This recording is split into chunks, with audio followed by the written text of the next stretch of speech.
Hey everybody, welcome back to Northwest Small Batch Brewing. I'm Steven, and today I want to talk a little bit here, brew talk. It's funny because YouTube loves lists. People love to watch YouTube videos that are lists of things, like here are my top 5 reasons to visit Spain, or whatever, you know. So I thought it would be fun today to do a list of the top negative things. I saw this interview with Jerry Seinfeld just recently on The Tonight Show, where he was saying, that he's overall, it's not that he's a negative person. He just gets enjoyment out of complaining about things. And it got me thinking, it would be fun to do like the top 10 things that could make your beer bad. Top tips for making bad beer. By the way, if you're wondering, I'm just finishing up my single malt sundae from a little bit ago. So anyway, so top 10 tips to make bad beer. This is kind of fun. I wrote it down because I'm not going to be able to remember all 10 if I don't have it written down in front of me. But number 1, use outdated, underpitched, or wrong yeast, right? That's number 1. That's going to make bad beer. If you use outdated yeast, it's probably doesn't have sufficient live cells in it. And it's going to be, it's going to struggle to get going and cause off flavors. If you're underpitched, the same thing. Or if you're using like bread yeast, or even not even bread yeast, if you're using like a non-Kolsch yeast to make a Kolsch, first of all, is it really a Kolsch? And second of all, yeast plays a huge role in the flavor of the final beer. All right, number 2, adding sugar. I've talked about this before.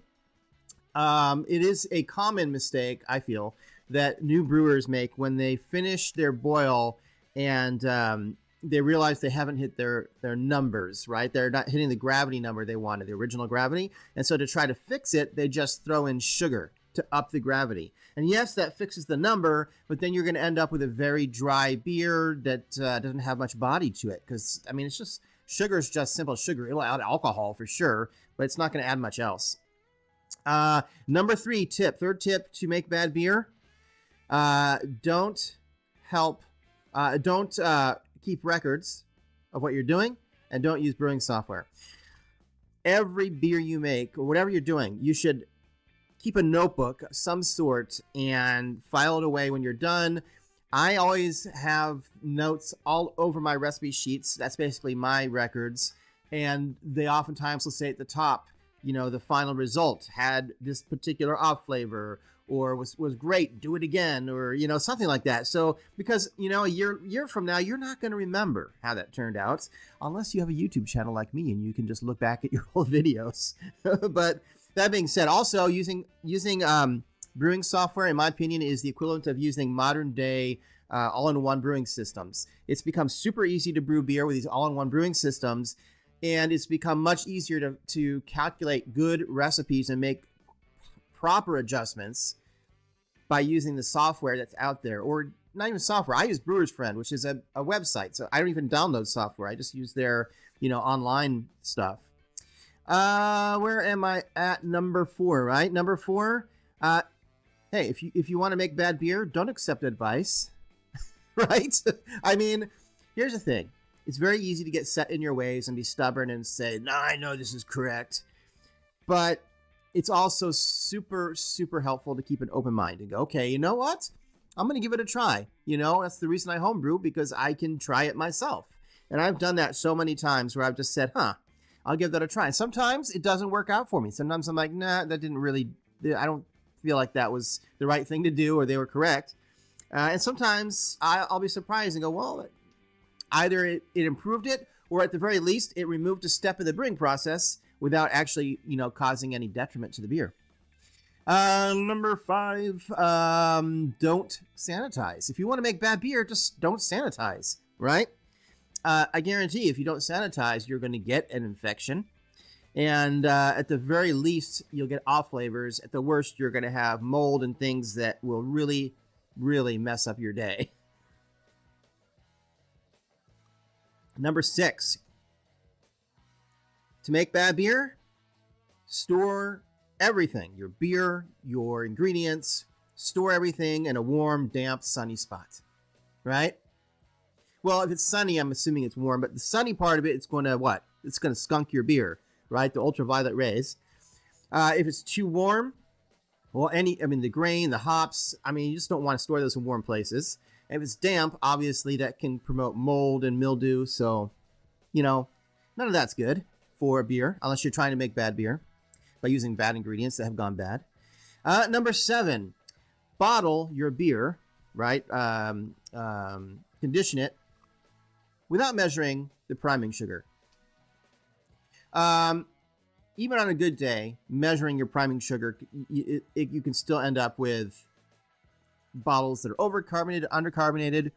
I love bottle conditioning because it's sort of like making your own carbonation in the bottle. And for me, it tastes different too. And I love it, but I hate it because you just don't know what you're going to get, right?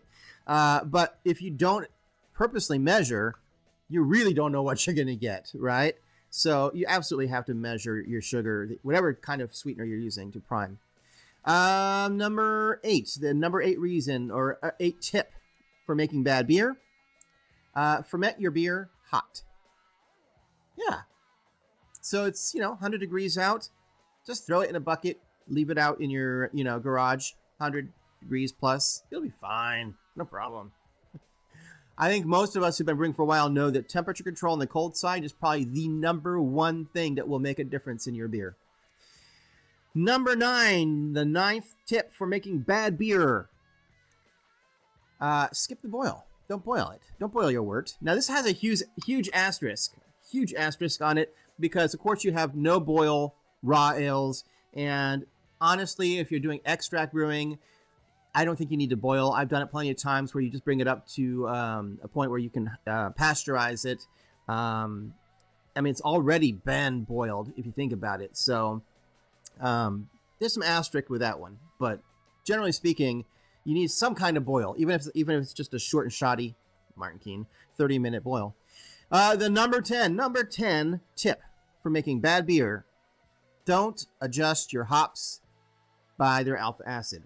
If you have a recipe and you're expecting your hops to be a certain amount of alpha acids, you buy the hops, and then when they arrive, you find out that they're only half of the alpha acid you thought they were supposed to be, but you don't make an adjustment. You don't add more hops and adjust it using your software to make sure you continue with the same bitterness.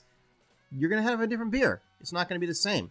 So you need to adjust the amount of hops you put in if they show up with a different alpha acid than what you were expecting. That's it. Those are my top 10 tips for making bad beer. Hey, happy Friday. And it's not really Friday for me, but happy Friday. And I'll be back another week for another video or another grain to glass beer. You never know. And until then, keep on brewing.